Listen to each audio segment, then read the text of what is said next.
All right, folks. This is our first, try at this on the Vangst stage. My name's Spencer. Can someone throw a comment in the discussion that you all can hear me, see me? I would love some confirmation before I just, waste all this good advice. But everyone should be, now that we're broadcasted and recording, everybody should be ready to go. But I would love any kind of confirmation from somebody. So, oh, everybody, hello, Spencer, loud and clear. Awesome. Sound and look fine. Great, Joey. Awesome. Okay, so we will probably have other folks jump in as we go. I checked in on everybody, and it looks like the discussion feed is working on my side. Lots of comments, loud and clear. Yeah, awesome. Thanks, team. So here's what we will do. If you hear some kind of flips on my side, it's our Slack kind of tech team doing their thing. I might mute them once we get going, but excited for everyone joining. Seems like we have a lot of excitement today, 125 people and counting on this one. And, as you hit our stage and you hit the main stage, there's lots to learn this weekend. Or sorry, it's Wednesday and Thursday. I'm so excited. It feels like Saturday, but there's lots to do, and really excited to chat with you all about this, and everything should be good in that regard.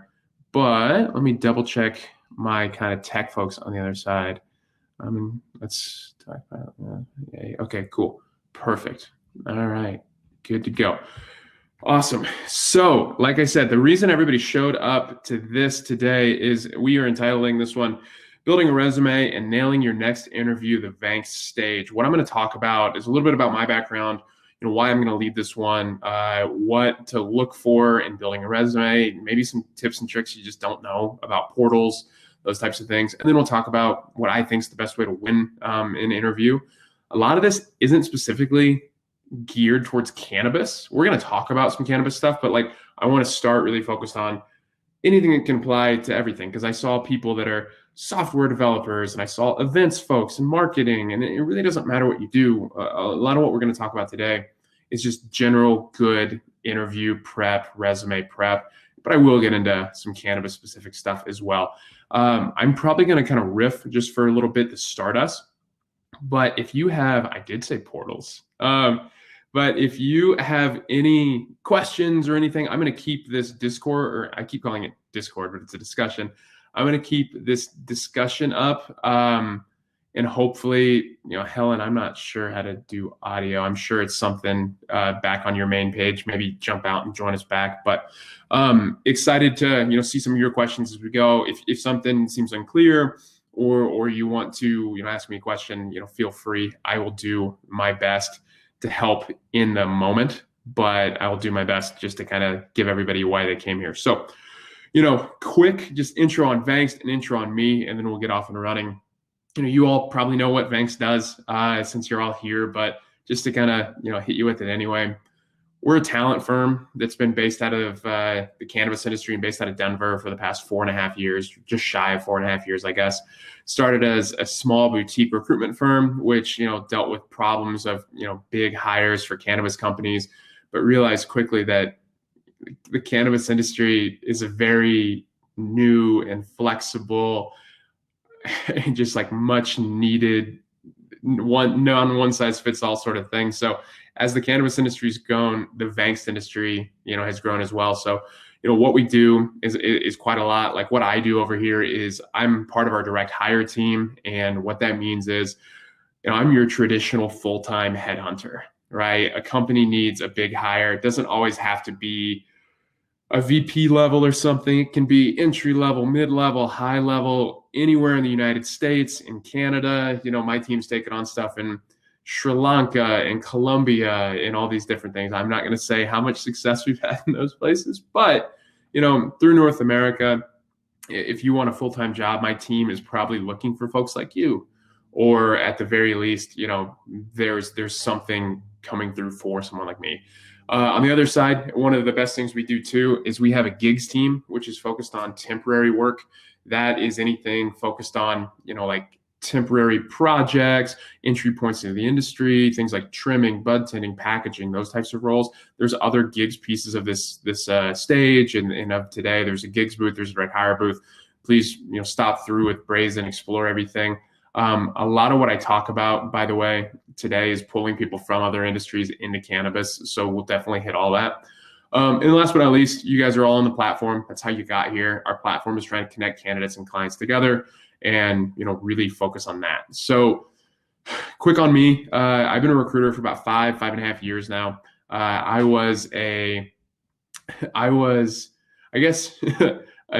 studied medicine at a college and got into a few med schools, didn't like any of the med schools I got into, and wanted to do something different. So I joined up with Teach for America, and I moved from Indiana, where I'm from, just south of Chicago, and I moved to Dallas, Texas. I started teaching chemistry at a high school level. Legalized talent. But I started teaching at a high school level. I taught high school chemistry, and I coached high school baseball at a low-income school for 2.5 years or so, and then transitioned my education knowledge into a recruitment role. It was the first, never worked in recruitment before, jumped 2 feet into it, didn't have a base salary, completely lived on what I killed. Everything worked. I moved to Boulder, Colorado. I worked in education technology, which I'm sure if any of you have kids, there's lots of education technology for schooling that's happening right now. Things like Blackboard, Canvas, Power School, any of the stuff you use on a daily basis. Those were my clients.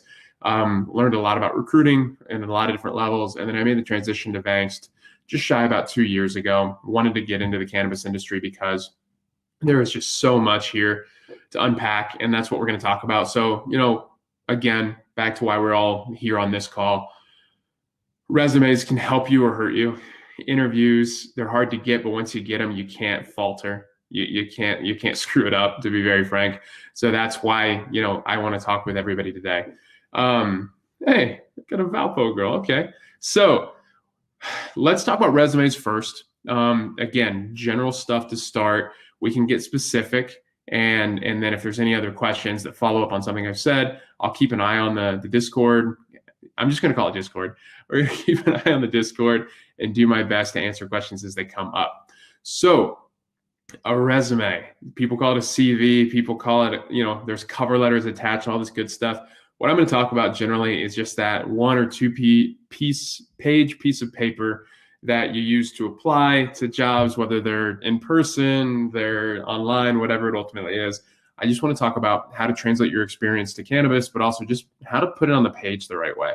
There's a lot of things there are a lot of easy things that people miss in resumes, and they just need to hear it once or twice, and it's stuck. So it's fine.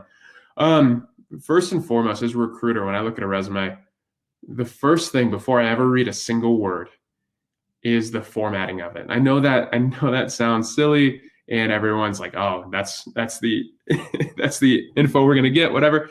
But truly, there's so many resumes that you think you use the template or you use something crazy, and it just doesn't come through the right way.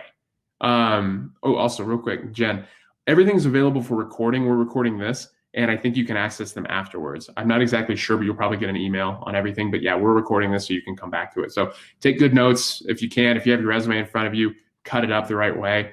But on the other side, you can always access this again. And then Hannah, I'll ask the classic versus creative thing once we get going. So in formatting, what I more mean is keep things the same, different fonts, different bullet points. I hate when people just build on something they've had since college and they started with bullet points like on their first roll, and then by the top of it, it's dash marks or it's numbers or something, because truly, with all the tech that we're forced to use nowadays, people that built something in Microsoft Word 98 versus Microsoft Word versus Google Docs, or they did it on some kind of like InDesign, or they did it on whatever creative or whatever, if you don't shore up formatting, it will fail you every single time. That's one thing I said about portals, like LinkedIn, an applicant tracking system, an ATS. You guys have all seen them there. Greenhouse, Breezy, all the websites where you can throw a resume. Those things kind of notoriously aren't great at taking formatting correctly unless you've formatted everything. And again, I know that sounds simple, but if you can keep the same fonts, if you can rebuild your resume once every few years, just so if you do want to do something different, it all kind of cohesively flushes together. Most recruiters get so many resumes that if they see bad formatting, they might not even look at what's written. Like, and I hate to say it, but it's true. And a lot of internal HR people, if they see a bad resume, it's like seeing a typo in the first word of a sentence. It kind of just makes you not want to read as much. So definitely something I would push for. And then in terms of kind of classic versus creative, while we're talking about style, I think the answer to that is kind of dependent on what you do. If you're and one thing I guess I missed saying earlier, I recruit on all verticals. I've recruited creative directors, artists, graphic designers, interior designers. I've recruited marketers, sales. I've recruited manufacturing and like people from oil rigs. So like truly like everything across the gamut. I don't expect someone that's like spent his or her time in an oil field to have the most like Adobe InDesign creative thing.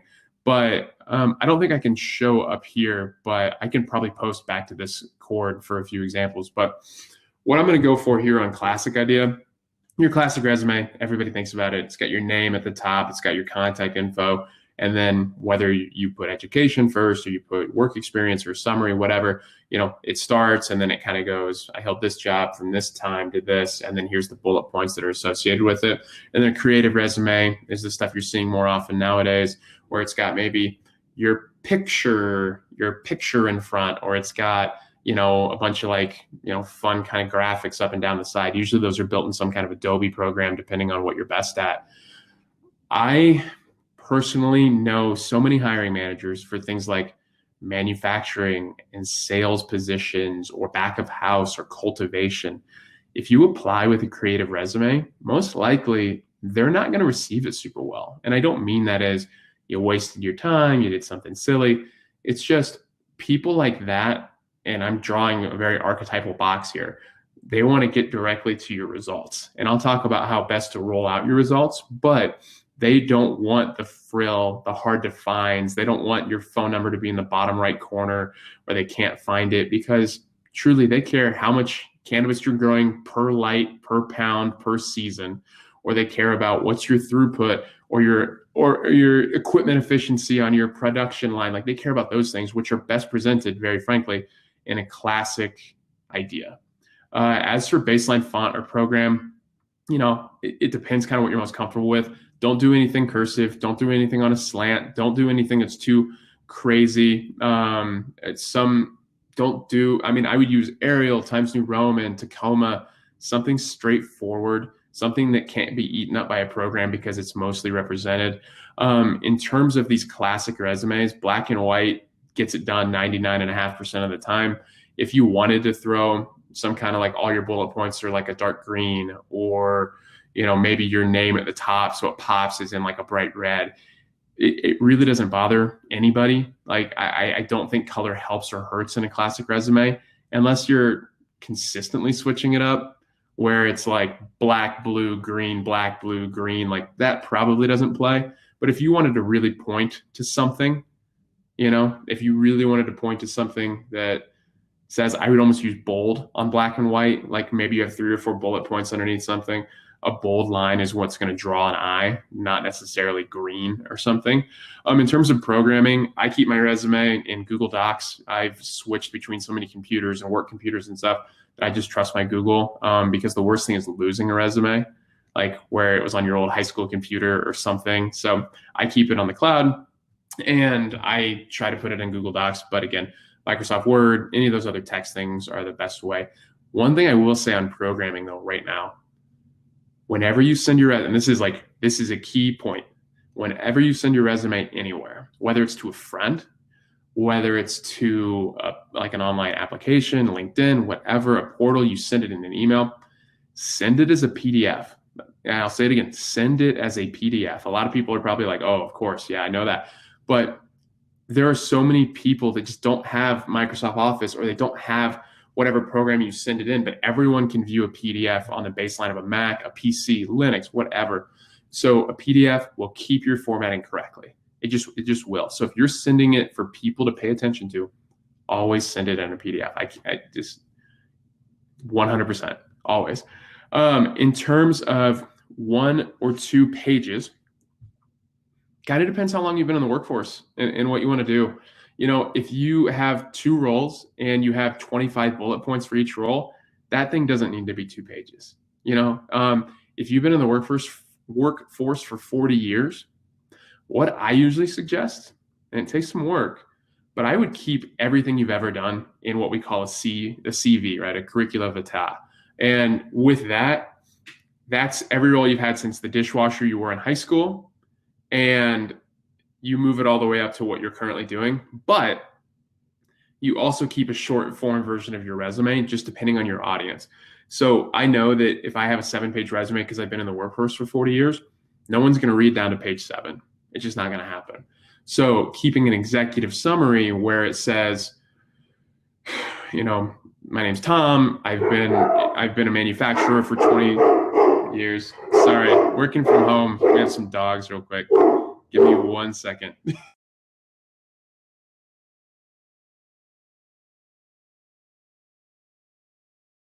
Sorry. I think everybody knows exactly what this is, right? So on an executive level resume like that, shortening to 2 pages and having something where it's like, I have been a manufacturer, I've been a salesperson, I have been whatever this ultimately is, and you break it down almost by skill set on those 2 pages, and then on your second page, and I've worked at all these places, but you don't necessarily break it out as I worked for IBM and here's what I did for IBM. It's more like IBM 2006 to 2010, Facebook 2010 to 2012. Like if you have something that's got so much to it, I would keep a really long resume and balance that with a short. Thanks. And then I would balance that with a short resume. In terms of the creative piece, because we need to move off of formatting so we can get to content. Creative, if you are a graphic designer, if you're a marketer, if it's part of your job requires an artistic eye or requires some kind of creative thinking, and you can put that into anything. Like you can put that into, you're a chemist in product design or something, like any of that kind of stuff. Totally. Like be creative. If you're a graphic designer, your resume is your best thing you have outside of your portfolio. I think I saw someone mention that they are a designer. I have a hyperlink in my PDF to my portfolio and LinkedIn profile. Does anyone actually use those links or assume they are not linked? On a creative person's resume, and in cannabis, there's a really big outlet for brand directors and creative directors to do packaging, to do Facebook marketplace stuff, to do all this kind of stuff. I always look at your portfolio. And any person that actually knows how to hire a creative professional, they will as well. So whenever you have a portfolio, a website, you're a video producer, whatever, link that as a hyperlink in probably your email signature if you're sending it to somebody. And also, how on some like Greenhouse and ATS stuff, it kind of says like website, always put your portfolio there, but hyperlink it in your resume somewhere, probably towards the top, because a lot of what your resume conveys is I'm a designer, and people only actually care about your designs. So that's what I would do there. But if you're good at any of those Adobe programs and you want to make a creative resume because it's part of what your job's going to entail, go for it. Kick ass at it. Do what you can. Those are going to be awesome. In terms of content, because I do want to move away from format, just so we really reckon we do our time the right way. Content is important in one thing and one thing alone. It is scaling your success to where you're applying. And so I mean that as if you are the most equal person, let's say you've been a general manager of retail stores and you want to be a general manager of dispensaries. Like that's pretty much the same job, besides you're focusing on cannabis. But the things that exist are training employees, running employing, being a key holder, making sure your store does revenue, whatever ultimately these things are. Those are super applicable to what you're going to do in cannabis. And so I don't care if you sold makeup because you worked at Sephora or you worked at Aeropostale or whatever it is. I want you to scale out your content. And so what exactly I mean by that is, let's say you worked at the Apple store. That's a bad example. Let's say you worked at Sephora again, and you were like a shift lead or something. What you want to do on your resume is you want to call to the company, Sephora, your position, how long you held the position, probably all in one line. And then underneath, people like don't need to know what Sephora is. They can Google it themselves. So you probably don't need to expand on what Sephora does. But in your bullet points, there's two things you want to convey. You want to convey actionable items, and you want to convey the scale at which those were achieved. So there's nothing worse than saying responsible for this, in charge of this, because I don't know about you, but I was responsible for a heck of a lot of chores growing up, and I probably never did them. Like it's just true. Like responsibilities don't convey that you've succeeded.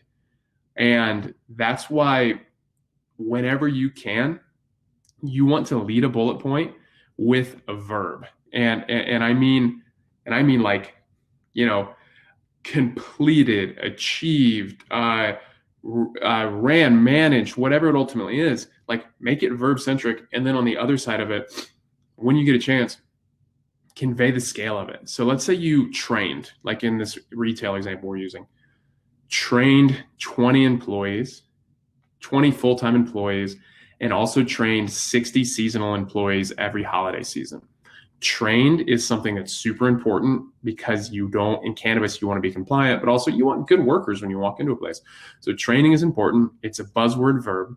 And then, hey, I had a team of 20 and then that team got to 80 during the hardest part of the year. Like those are the things that people are going to be excited about. All of a sudden you're going to get called for the teams of 20. You're not going to get called for the teams of 5. And usually you're going to be, Carrie said it right here. I also use my KPIs with actual numbers.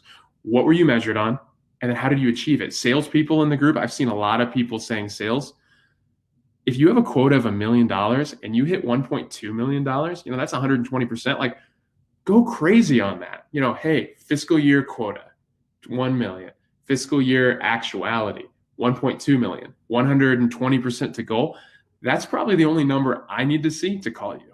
Like that's going to be great. Same thing with like sales cycles. Hey, I work on a 6-month sales cycle. We have a specific sales Vangst stage I'm leading late. I think it's later today. If not, it's tomorrow. Check your calendars. But, talking about the scale of your KPIs actually for it, right? That's huge, humongous. Another thing, I saw someone ask about education. If you're really proud of your education and maybe, especially if you're younger, but if you're proud of your education and it's kind of your biggest thing, should go at the top of your resume or, close to the top of your resume. If you've been in the workforce and now your workforce stuff outweighs your education, but you're still proud of your education, it probably goes workforce stuff and then education gets slotted at the end near things like volunteering. If you want to include those, that's kind of the piece I would put there. In terms of cover letters, we'll talk about that specifically too. I think if you're working with a recruiter, recruiters are your cover letter a bit. And what I mean by that is if I'm representing you, people care what I have to say because they've paid me to do this. And so I'll break things down and your resume kind of reinforces the thing I say. So I'm your cover letter. If someone suggests, like on an ATS, and I keep saying ATS, which means applicant tracking system, if you're applying for a job on LinkedIn or you're applying for a job and it takes you to that page and you've seen it before, first name, last name, resume, whatever, and there's a spot to upload your cover letter, always upload a cover letter. I know 500 recruiters all across the country through like different means. If you didn't put the effort in to write a resume and a cover letter, I don't think you're going to put the effort in for the job. So, and that's not always true, but because recruiters get bombarded, especially in a pandemic where a lot of people are out of a job, they're going to look at the people that did the best first impression first. So if you need a cover letter, always write one. Cover letters I'm not going to get into the nitty gritty of cover letters too much, but the quick overview is at the beginning, my name is this, here's how I found out about this job, and I want to convey my interest to you. Like that's your kind of intro. Your secondary, like your body of your cover letter, whether it's 2 paragraphs, 3 paragraphs, it probably hits further examples of stuff that can't show up in your resume. So like when I was a teacher, right, I have like my passing rates, I have all this kind of stuff and like, it's great, whatever. But when I applied for a role that was focused on diversity and inclusion, like I taught at a school that was 75% Hispanic and 25% African-American. And, those are stats, whatever, but I got to tell like my story as like a small town Indiana kid that grew up like with 500 person town. And then I got to talk about, what that meant for me in my cover letter and why I care about diversity. And like that doesn't show up on a resume very well, but it shows up really well on a cover letter, and it reinforces a point. Because the other thing I'll always say about job applications, and this is another one, like if you write a bullet point down, write this one down, because I mentioned portals at the beginning. They're on most, like 95% of these like ATS portals, LinkedIn's, whatever, they have a built-in auto scrubber for words. And so what I mean by that is, in a job description that's written, a good job description is written by verbs and adjectives. And so you'll see, like what I was saying about your resume, you'll see that on a job description. And what ends up happening when a recruiter or whomever logs in and they see like, hey, I got 100 applicants overnight, the people that'll show up at the beginning are the ones that completed everything, but also it'll be a parsing towards what is written in the job description. And so a great example of this is, let's say, Daniel, you're the last person to comment, or oh wow, there's 12 comments. God, this is hard to keep up with. Or Michelle, I just saw your name. Michelle and I apply for the role. We have the exact same job. We've done all the exact same stuff. Literally, we're copy paste of the same resume. But let's say the job description says to be punctual, and she writes, I'm going to be on time. I'm always on time. But I write, I will be punctual. Like that's the only thing different in our resumes. My resume will show up over hers because the text matches the job description's text. And so a lot of people never know this. And that's kind of, and again, it's not, your resume being good is what's going to be the good thing, but that will help you get eyes on you. It truly will. So I have a different resume and I have a different cover letter, especially for every job I've ever applied to, because I switch key things. Because I don't lie, like I am punctual, I am on time, but I look for those types of things and I change them to make sure they fit the job description. It doesn't really care about if you're like working with a recruiter. I'm not going to care between punctual and on time, but tech will. So definitely something to pay attention to. What else? What is your opinion on applying to companies based on what you can offer them? That kind of gets into, wait, let me take a second and read into this. What are your thoughts about producing a resume from your LinkedIn profile? I think LinkedIn profiles are great. I don't think you should do the thing that says like, see your LinkedIn profile as a PDF. I feel like that's lazy, personal opinion. But again, there's enough easy resume builders. Watch a YouTube video. Like there's no right or wrong way to write a resume as long as you get the info, but there's better ways. And again, trying to get out of education as a career. Hey, me too. And then to the cannabis world, any crucial tips for the first-time applicant? Training and education in cannabis is the hardest thing we deal with. And what I mean by that is, we're a federally illegal thing if we touch the plant. And so people are craving new time users. People like my mom loves cannabis, and she grew up in a 500-person town. She knows nothing about it at all. And when she goes into like a place here in Denver, when she visits me, and she can like ask the bud tender about all these different things, and that person, one, has patience, and two, has the ability to talk about stuff, that's probably because they have good product training, and then they have good customer service training from their managers. So I always think teachers, the bad thing about teachers, just to get on a little soapbox, everyone's had a teacher. And so you are the person that will always have a really good feeling about them, like, oh, I love my teachers, or hey, I hated my teachers. You're caught in one of those boxes. Like it just is, because everyone's had a teacher. But from the training piece, conveying your ability to like break down information and bring it back up to other people, that transcends industries. That's always my thought. I don't care what you really do, but that needs to be a central backbone to any time a teacher or education people get to work. Utilize letters of recommendation. If people ask for them, use them. No one's going to look at them before you. I think keep them on, always offer them up. Hey, I have a letter of recommendation. Would you like to see it? Yes, send it. If not, probably hold on to it and use it when you need it. But I don't send it. It's like playing cards you don't need to play yet. D'Angelo, we have lots of opportunities in Las Vegas. That's something we can check through the platform. Have you seen someone upload a LinkedIn profile as a PDF? Yeah, it's underneath your picture. You can click like the right and it like save as PDF, and it works, but it makes it like 10 pages because the spacing's all screwed up. Yep. Melissa and John, how do we find a Vangst recruiter? Add me on LinkedIn. I can't help everybody like instantly all the time, but add all the Vangsters you can. We have a platform, sign up for all that stuff. That's good. So real quick, before we get into all these questions, there is one thing I want to say that's part of the second piece, because I don't want to spend the whole time on resumes. A lot of folks are going to hear some of this, and hopefully it changes the way they put their resumes together. But at the same time, like, people kind of carry resumes their whole life and never change them. So I don't know. That's something else. The other piece I do want to mention, just because it's really quick, is nailing your next interview. I want to kind of pivot, and then we can get more into questions about legalization and all that stuff. And a lot of these questions, by the way, you'll get answered through these next 2 days if you stay on and have patience and ask questions. Illinois, New Jersey, all these things, we'll get a chance to talk about them. But one thing I do want to say about interview prep, and I keep this super simple, because if you put too much into somebody's head before an interview, they're not going to be themselves. They're going to try to be what you told them to be, and that's not cool. So I prep every single one of my candidates before they ever go on an interview, and I say the same 3 things, and I have for 5 years. And my interview to like first interview to second interview ratio is like 96% for candidates.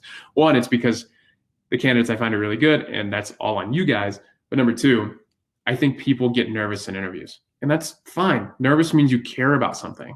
Like that, if you were nervous before a basketball game in high school, it's because you cared about the outcome. Like, those are the good things. But too many times people trip on themselves. Like they just do. And here's the 3 things I try to say. So again, bullet point time. Like, write this down if you get a chance. Number 1 is be direct. And that sounds so simple again, but like, again, here's what I mean. If I asked you, and I want everyone to kind of think about this for a second. If I asked Maria, you're the first time I see, like, Maria, what was your biggest accomplishment at your last company? Or Veronica, or Megan, or Melissa, or whomever. Like, what was your biggest accomplishment at your last company? You have an answer. You've accomplished things. Everybody has an answer to that question. Even if like they're not super confident about it, they have an answer because they do stuff. Like, it's fine. But the worst thing you can do is do that word garble, like vomit sort of thing, where you're like mentally filing through, but you're talking and you don't actually even know what you're saying. I don't know how many people do this. It's like, it happens on so many uncultured interviews. And so like, if you ask me, hey Spence, what was your biggest accomplishment at Vangst? I have like 5 or 6 stories that like hit me right in the face. But the worst thing I can do is say, oh, Vangst it's just been a great place, and people have been great, and it's awesome, and I'm thankful for the opportunity. Like, you've wasted 4 sentences before you've answered the question. And to be frank, most people don't have great attention spans, and they will lose you. Or if they're a hiring manager and like someone calls them later and says, hey, what was your interview with Spencer like? Most likely the first thing is, well, he didn't really answer my questions. Even if you did, even if you buried the answer 5 or 6 sentences later, people are going to be like, oh, he doesn't sound direct. So what I tell my candidates to do is waiting and taking patience is not a bad thing in an interview. So like, Spencer, what is your greatest accomplishment at Vangst? Take a beat, sip your coffee, which I just did this whole thing so I could sip some coffee. My greatest accomplishment was this. Take another beat. You've answered the question, and then support the answer. Here's why. It was really hard working with those people on that brazen day. Like, whatever ultimately like the support is, that's the meat of this. But your answer is right there, because most likely people have, an interview piece of paper and they have their question. And then if you answer it, they write your answer. And so when they refer back to it, they go, oh, his biggest accomplishment was this. Great. He answered the question. So however it comes out of you, like, be you, but be direct. Answer the question before you support the question. So number 1, be direct. Oh, and Michelle, yeah, being present. Awesome. Love all that. Practice some of your answers before the calls. Practicing some of the answers you're going to get. Totally. Like, if you're going to get well, actually, I'll move to the second piece and I'll come back to that. I am a big proponent of this number 2. where I say be direct in an answer, I always think a good question is better than a good answer. I truly, truly do. I think a good question that drives towards things shows what you can think about. I think that's a reflection of somebody. And so what I mean there is filibustering basically just be you. Yeah. So number 2, big picture questions. So I am a fan of scripting my questions almost more than scripting my answers. And how I usually do it is I think of big picture and then I follow up other things I want to know underneath that big picture question. And I put the question as on you as the recruiter as much as, or sorry, on the hiring manager as much as I can. So here's like a good example of a bad question, but a good question as well. Like, so I've heard this question a lot in interviews is, how can I be successful in this role? Something of that permutation, right? But when you ask that, the subject of the sentence is I, and it's like this role. How can I be successful? And that's fine. You're going to get a good answer. Like, hey, I need you to do this, this, and this, and this. And then that's great. You can respond to it, whatever. But the better way to ask that exact same question and get more out of it is to be as big picture as possible. So the same question is, hey, how does this position, or how does someone successfully in this position better the company? Or how does this position fit in with what you guys are trying to do? Whatever it is. But now the subject of it is distance from you because it's this position, but it's also posted on the other side of the company's success, the future, the goal, the whatever. And it gets to this big thing where all of a sudden you've asked for 3 or 4 things kind of in the same sentence. And then if you have it scripted, you have some follow-ups ready for it. Because what I like to think is a good interview is when it's a conversation. Some people just like by force will not let that happen. But if you ask big picture questions, it'll kind of organically turn into that. Because, how do I say this? Like, I like to, and I have terrible analogies, so just get ready for this. When you ask a big picture question, it's like you're kind of growing more of a conversation tree. One question has one answer, and that's just a straight line. Maybe you can respond to it, maybe you can't. But if you have this big picture thing where it gets across where it's success of the company, this position, here's what we're lacking. Like if you ask a big picture question, that hiring manager is going to take it somewhere. And then as you learn info and you're paying attention, you're being present, like Michelle said, then you have a chance to respond to things. Like if people are smart, if you hear that your hiring manager, Brady, says like, hey, yeah, we really struggle in compliance, whatever. I don't care what you're applying for. Maybe you have an example where like, oh yeah, my company, we struggled with compliance too, but here's what we did. What did you guys do? And all of a sudden you've taken this bigger. It's not boxed. It's this big picture question. And then like, hey, Spence, that sounds great, but what if they don't actually answer what you want to know? Then follow up with a more direct question. Hey, that's great. Great to hear about the success, but what does my role look like? Or what does this role look like? Feel free to follow up. The big picture question starts so much more general conversation. Totally, totally, totally. Relating back to the interviewer, talking about how they got there, putting the onus on the company, the success, the vision, the future, like that is where you should live in open-ended questions. And then the last bit of this, the last third piece, because I don't want people to change who they are in interviews. I just want to focus their efforts. So direct answers, big picture questions that generate conversation. And the last thing is you don't have to be a salesperson to close the deal, close the interview. There is nothing worse than when a great interview ends on a fizzle instead of a bang. There's this great example of, I have a friend, and I'll take you on a quick trip. She's the youngest VP in Citibank's history. She's like a 24-year-old VP of credit card transactions. Girl's just a savant. But she interviews at Chase or something. I can't remember, but she like goes to one of these other banks to interview, and she kills the interview. And then she gets the call like the next day, and they didn't accept her. And they gave her feedback, which is great when recruiters give you feedback. And they said, hey, you blew our socks off, but by no means did you ever tell us you actually wanted this job. We felt like you were just there.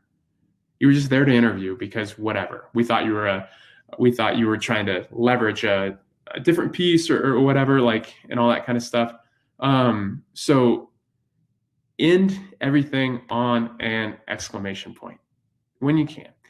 You don't even have to like be fully committed and baked to wanting the job, right? Because it might be your first interview. You might not know if you want the job yet, but you want to commit and set up action items for the next step. So I like a summative close. There's so many. You can read a book. There's puppy dog closes and all these different things. But like really what it should be and how I end most interviews is, hey, I came into this really excited. And after speaking with you, I can tell your company is XYZ, going places, whatever. I can tell your company's going places, and I can't wait for next steps. I really want to confirm that, like, I can't wait to keep moving on, or, I really want this job. Everything you've said to me, like, this is great. Like, and I'm eager to follow up and have the next conversation. So just close, make sure people know you want to keep moving. So keep moving. Like that's how this has to go, because too many people just assume like, oh, I showed up and I did a good job. They think I want the job. Unless you say it, it's no one's fault for not thinking that you do. You don't have to get fancy with that. You truly, truly don't have to get fancy with that. I feel like this would be a good fit for both of us. I know there's this big close out there that people like. I'm not a fan. There's that one where you say like, is there anything that prevents me from getting this job? You've probably heard that one. And I don't like to make people think of negativity, but other people like want to address it. Like they want it to come in. You got an offer? Yeah, I got an offer because I pushed them to answer me. Yeah, so will I talk to you next week? I love this. No, all these are great. Yeah, people. Also, one thing I just want to pitch out of this, like these. Oh, maybe it's on this side for you guys. Whatever. Like you guys help each other throughout this whole thing. There's lots of good stuff. AJT, I agree with you. Is there anything that will prevent me from getting this job? I don't like that one. I will never coach someone to say that one, but I know it works for people. You just have to be the right type of person, because that means you're welcoming negativity to like respond to it because you're confident. That's great. I always think about it like if there's any soccer fans in the group, like a counterattack, like you have to let the team come to you and then you steal the ball and then you have them kind of thing. So maybe, but again, some people do that, some people don't. But really, that's the resume and that's the interview. Again, the interview piece is direct answers, big picture questions, close the deal. Some people will ask about thank you notes. Following up with a thank you note is always a classy move, and you need to keep it concise. Don't make it this, here's why it'd be great. It's like an old school scroll. You don't need that. It needs to be, hey, I was really excited when we talked about this. Pull one thing back from the interview. I'm excited about the company's success or the company's new Series A round. Great, whatever. Just thank you for the time. I'm excited about this, and then close again. Can't wait for next steps. Cheers, KDM, whatever. That's thank you notes are great. Always, always, always. AJ, can I close with I really want this job? Straightforward, but maybe also awkward. If you're later in the process, I've had people close, when can I start? Like, sure. Yeah, that's great. I mean, whatever. Like if you think that that's something that you need, go for it. I mean, again, like how much time should pass before when I send you the thank you letter? It kind of depends. There's differing schools of thought here. That if you send it in 5 minutes, you're too desperate. If you wait too long, then you're aloof, whatever. I say my answer is when you have a second to write a good one, send it. If that's right after the call, great. If that's not till tomorrow morning because you're traveling, sure, whatever. I think if you let 4 or 5 days go by, you missed your window. But I don't think there's any like too quickly. Let's actually, again, because I want to keep this panel as like just general as we can. I can talk about New Jersey and Illinois and all these things, but like we do that in other panels too. So I want to like be true to this. If money is in the discussion, it's serious. But let's talk about how to talk about money, just because a lot of people struggle on this. I think that'd be helpful for folks, and hopefully people agree with me. Money is hard to talk about unless you do it your whole life. Salespeople and recruiters, we're almost numb to money. It's weird, like, because like you're going to talk to me about what you're looking for in salary, and like that's fine. Like I'm really confidential about all that stuff, but like I have less anxiety about it than other folks do, just because of the station of what I do.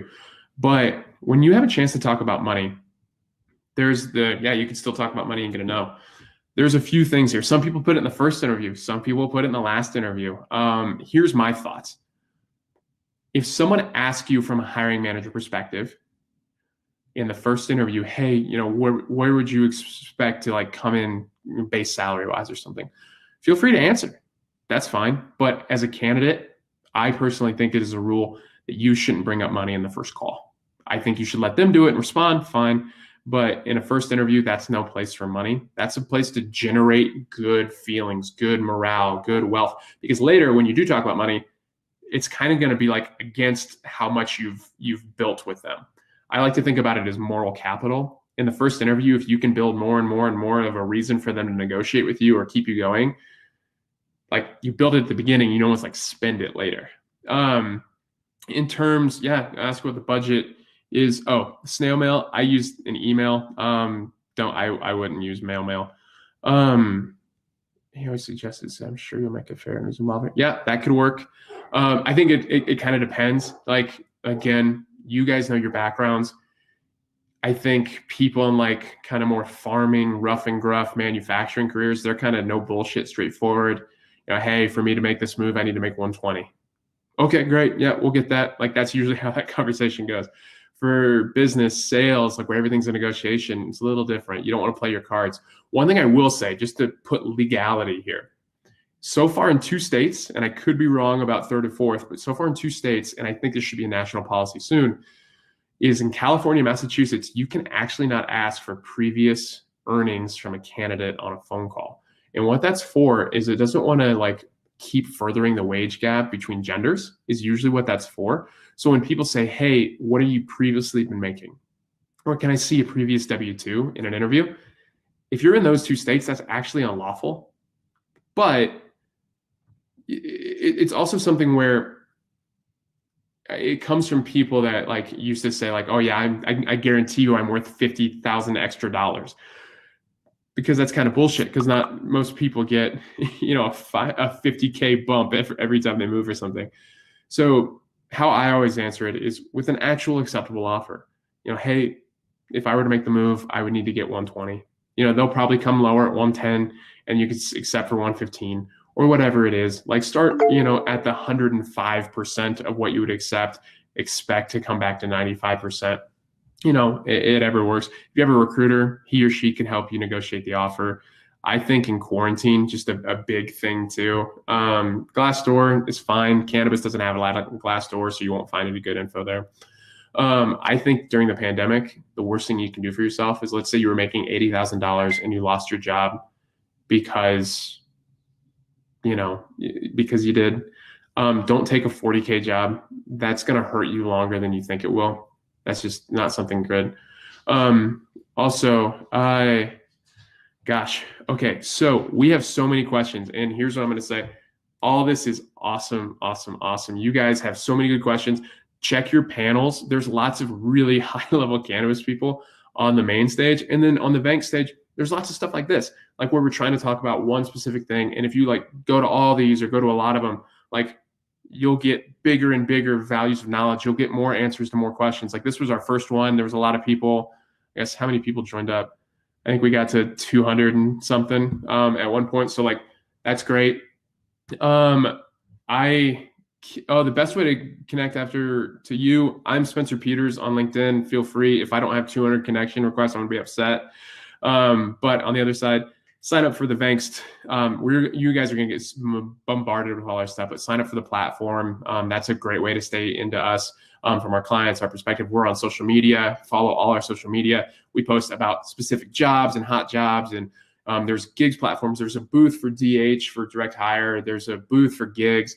Visit both. Sign up for both. Get your info in our hands. Keep asking questions. Like, again, we can't hit everything on all of these, but I think I have to hop because there's folks after me on the stage. I don't know what is after me, but I'm sure it's going to be better than what we did today. So I am going to exit. But again, this is just the first part of 2 days. Ask the questions, talk to each other. Don't just like pay attention to Banksters, but KD, talk to Brian C and Colleen M and Michelle. Like you guys are also helping each other. So feel free to connect with everybody you can, and we'll make sure this works. But again, thanks for the time. Super, super, super appreciate it. And, have a great, great 48 hours. I guess I think this is going to be so great. So I'm really excited for everybody, but I'll see ya.